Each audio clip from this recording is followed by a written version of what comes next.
लौटाया, हमने गोल्ड भी लौटाया, हमने जम्मू कश्मीर में मस्जिदें भी खोली गई, वो भी आप दिखाइए। हमसे गलती ये है कि हमारी सरजमीन पे ये चीज हुई है।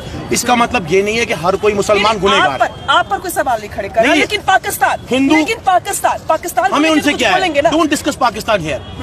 आप उनको कार्रवाई करिए, आप करो। सरजमीन का इस्तेमाल तो किया गया ना, तो 29 बेगुनाह लोगों को मारा तो गया ना। जरूर जहाँ पे तो बोलेंगे पाकिस्तान को आए कैसे यहाँ, एक आए कैसे यहाँ हेलीकॉप्टर भाई कि वो एक हत्यारोपी की लाश पे नमन करने पहुंच जाते हैं, लेकिन मेरा ख्याल है कि not a single prime minister किसी शहीद की अंतिम यात्रा में शामिल होने के लिए नहीं गया। एक जो छद्म राष्ट्रवाद दुनिया के सामने रखा जा रहा है, वो ऐसा राष्ट्रवाद है साहब, एक सूट है उतरा हुआ, उसकी जब बोली लग रही है तो वो 4 करोड़ से ज्यादा में जा रही है, लेकिन हमारी आंखें बेशर्मी का ऐसा मंजर भी देख रही हैं कि छत्तीसगढ़ में मारे गए सैनिकों की वर्दियां 3 दिन तक कूड़े के ढेर में पड़ी रह रही हैं। हमारी आंखें तो बेशर्मी का ऐसा मंजर भी देख रही हैं। अजब सी बेहिसी है उनका दामन नम नहीं होता, अजब सी बेहिसी है उनका दामन नम नहीं होता, कि उनके फेंकने का सिलसिला भी कम नहीं होता, कि उनके। हेलो मैं दानिश, आइए एक कश्मीरी को सुनते हैं। उस कश्मीरी के शब्द में कितनी सच्चाई है कितनी नहीं, ये आप कमेंट्स करके ज़रूर बताएं। साथ में इस वीडियो में इमरान प्रताप बड़ी साहब का एक वीडियो ज़रूर देखेंगे, एक नज़्म ज़रूर सुनेंगे, लेकिन आपको ये कमेंट्स करके ज़रूर बताना है ये जो कश्मीरी है, बस इनका 2 मिनट का वीडियो ज़रूर देख लीजिएगा। शायर इमरान प्रताप बड़ी साहब को आप भले से ना सुनना, लेकिन देश की मीडिया हर मोड़ पर शर्मसार होती हुई नज़र आ रही है। यहाँ पर कश्मीरी शख्स से बातचीत करने के दौरान कई बार पाकिस्तान का एंगल जो ढूंढने की कोशिश की गई, लेकिन बार बार इस शख्स ने यही कह दिया, हमें पाकिस्तान से क्या मतलब, हम हिंदुस्तानी हैं, हम भारतीय हैं, हम भारत के लोग हैं, हमसे भारत के सवाल करिए, पाकिस्तान का नाम आप बार बार क्यों बीच में ला रहे हो? आप कमेंट्स करके बताइए। हर बार मीडिया शर्मसार होती हुई नज़र आती है। आइए 2 मिनट कश्मीरी को सुन लेते हैं, उसके बाद में इमरान साहब की एक नज़्म को सुन लेंगे। वीडियो देखते हैं। आप उन दरिंदों को ढूंढिए, उनको पनिश कीजिए, हर एक कश्मीरी आपके साथ है, लेकिन आपको ये नहीं बोलना चाहिए, पूरे हिंदुस्तान को दिखाइए। हमने कश्मीरियत 1990 में भी निभाई है, 70 में भी निभाई है, 60 में भी निभाई है, 7 में भी निभाई है। आप मेरी बात एक से आप मेरी निभाई है। हमने वॉलेट भी लौटाया, हमने गोल्ड भी लौटाया, हमने जम्मू कश्मीर में मस्जिदें भी खोली गई, वो भी आप दिखाइए। हमसे गलती ये है कि हमारी सरजमीन पे ये चीज हुई है। इसका मतलब ये नहीं है कि हर कोई मुसलमान गुनहगार है। आप पर कोई सवाल नहीं खड़े कर रहा, लेकिन पाकिस्तान हमें उनसे क्या है? Don't discuss Pakistan here. आप उनको कार्रवाई करिए, आप करो। सरजमीन का इस्तेमाल तो किया गया ना, तो 29 बेगुनाह लोगों को मारा तो गया ना। जरूर जहाँ पे तो बोलेंगे पाकिस्तान को आए कैसे यहाँ, एक आए कैसे यहाँ हेलीकॉप्टर में आए, एयरलाइन बंद है, गाड़ी बंद है, रेल बंद है, आए कैसे? 7 लाख फौज यहाँ आप अपने घर की, मैं आपसे पलट के पूछ सकती क्यों आए कैसे? हमने नहीं लाया, हम अपने रोजगार पे। मैम आप मुझे एक बात बताइए, क्या मैं अपने रोजगार पे कुल्हाड़ी मारूंगा? क्या एक घर वाला अपने घर में आग लगाएगा? अगर वो अपने घर में आग लगाए, घर तो उसी का चलेगा ना। हर कश्मीरी की रोटी इसी चीज पे सीखती है कि टूरिज्म यहाँ है 90%। तो हम अपनी रोटी पे कभी आग नहीं लगाएंगे, हम जली हुई रोटी नहीं खाएंगे। हमने आज तक किसी भी आप कोई भी पुलिस स्टेशन उठाइए जम्मू कश्मीर का, किसी भी टूरिस्ट ने आज तक जम्मू कश्मीर के अंदर कोई भी FIR लॉन्च नहीं की है, क्योंकि हमने उन माओ बहनों की रक्षा यहाँ पे की है, उनका सोना वापस लौटाया, उनके घर, उनके मोबाइल फोन वापस लौटाए। आप देखिए ना। लेकिन हिंदू राष्ट्रीय दल HRD पीछे बोर्ड लगाता है, कहता है कि जो भी देहरादून में लड़का या लड़की मिलेगा हमें कश्मीरी, हम उस पर कार्रवाई करेंगे। क्यों करेंगे कार्रवाई? आप HRD को बैन कीजिए।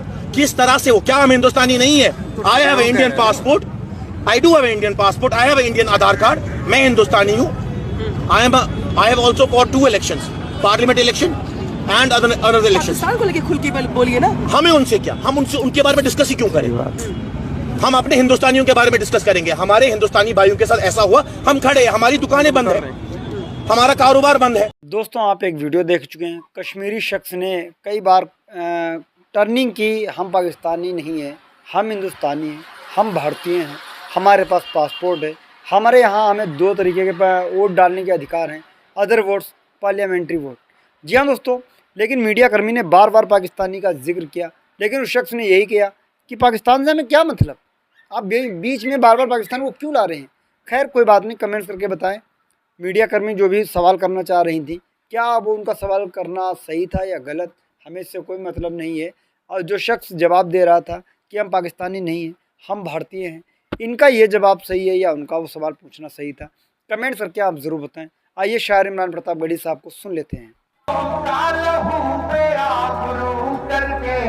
चले आए वाह, शहीदों का लहू बेआबरू करके चले आए, पुराने जख्म थे उन पर रफू करके चले आए, पुराने जख्म थे उन पर रफू करके चले आए, हमें उम्मीद थी वो कुछ कटे सर लेके लौटेंगे।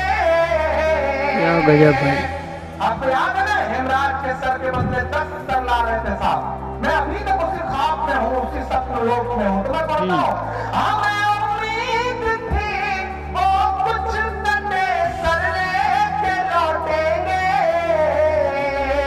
मगर साहब गए तो पाँव छू करके चले आए। क्या बात है भाई, बहुत बढ़िया, बहुत अच्छा। छू करके चले आए। छू करके चले आए। हम तमाम शहादतों को सलाम करता हूँ और तमाम देशभक्तों को भी सलाम करता हूँ साहब। कुछ देशभक्त तो ऐसे हो गए हैं कुमार भाई कि वो एक हत्यारोपी की लाश पे नमन करने पहुंच जाते हैं, लेकिन मेरा ख्याल है कि हमारा सिंगल कोई मिनिस्टर किसी शहीद की अंतिम यात्रा में शामिल होने के लिए नहीं गया। एक जो छद्म राष्ट्रवाद दुनिया के सामने रखा जा रहा है, वो ऐसा राष्ट्रवाद है साहब कि एक सूट है उतरा हुआ, उसकी जब बोली लग रही है तो वो 4 करोड़ से ज्यादा में जा रही है, लेकिन हमारी आंखें बेशर्मी का ऐसा मंजर भी देख रही हैं कि छत्तीसगढ़ में मारे गए सैनिकों की वर्दियां 3 दिन तक कूड़े के ढेर में पड़ी रह रही हैं। हमारी आंखें तो बेशर्मी का ऐसा मंजर भी देख रही हैं। अजब सी बेहिसी है उनका दामन नम नहीं होता, अजब सी बेहिसी है उनका दामन नम नहीं होता, कि उनके फेंकने का सिलसिला भी कम नहीं होता। क्या बात, कि उनके फेंकने का सिलसिला भी कम नहीं होता।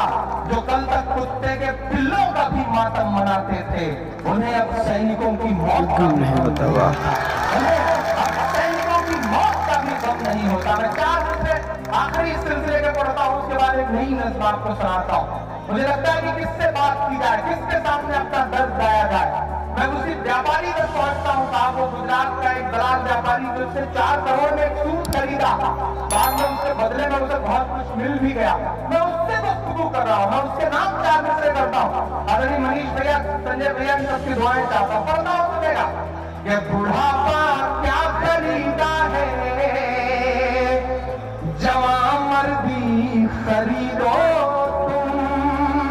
क्या कहने भाई, बहुत बढ़िया। जरा और जोश के साथ सुनिए, बड़ी हिम्मत से मिसरे पढ़ो। पढ़िए पढ़िए।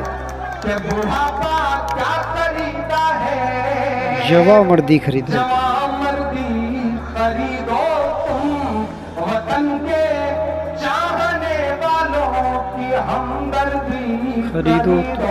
वाह, वतन के चाहने वालों की हमदर्दी खरीदो तुम। सियासी शख्स की उतरन को लेने से तो बेहतर है। हाय हाय हाय, बहुत बढ़िया। सलाम करिए ना, बिल्कुल बिल्कुल बिल्कुल। शहीदों को लेने से पहले सियासी शख्स की उतरन को लेने से तो बेहतर है, वतन पर मरने वाले शख्स की वर्दी खरीदो तुम, वतन पर मरने वाले शख्स की वर्दी खरीदो तुम। लेकिन मैंने कहा ना, ये हिंदुस्तान। दोस्तों, आपने इमरान प्रताप गढ़ी साहब की भी नज़्म सुन लिया, आपने उस कश्मीरी को भी सुन लिया, मतलब कश्मीर वाले शख्स को भी सुन लिया। आप इस वीडियो को देखने के बाद क्या कुछ करना चाहेंगे, कमेंट्स करके ज़रूर बताएं। मिलता है किसी और वीडियो के साथ, दुआ में रखना चाहिए।